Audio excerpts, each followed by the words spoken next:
Here I am with this week's movie review. It is none other than the horror movie Don't Breathe. It is directed by Fede Alvarez. The film takes place with Rocky, Alex, and Money, who are three Detroit criminals who try to rob a blind man. However, it isn't the easy cakewalk that they think it is when they get to the house.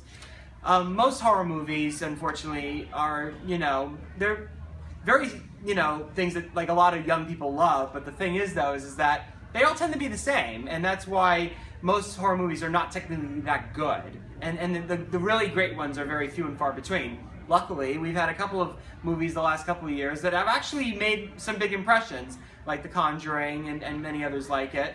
And but this one, I have to tell you, is definitely the best one I have seen in quite a while. Because, like, think of the idea, the idea of young people robbing a blind man. That's definitely going against the typical horror movie formula right there, and then having that be turned on its head. It's just perfect because, it's all about, not about the cheap things that are in horror movies, with gore and all that kind of stuff and shocking things. There's some of that in this movie, but, it's about the tension and the terror and Fede Alvarez just does this fantastically, and I think that this is definitely showing that, he definitely is a potential force to be reckoned with. Nobody really, gave him much praise before because the movie he did before was Evil Dead, which was sort of the opposite of this movie that he's doing now. But I have to tell you, if you had not seen a horror movie in a long time, this is the horror movie to see. I'm telling you, this is definitely one to see. It is fantastic.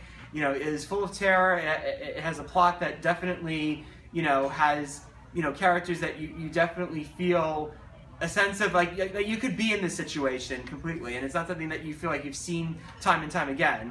But I'm telling you, this is definitely showing that at least for this particular horror film, that this is definitely not a genre to be completely written off. So I definitely say Don't Breathe is definitely one of the surprise films of this summer as it's about to come to a close, and I definitely give Don't Breathe 4 out of 5 stars. So thank you very much.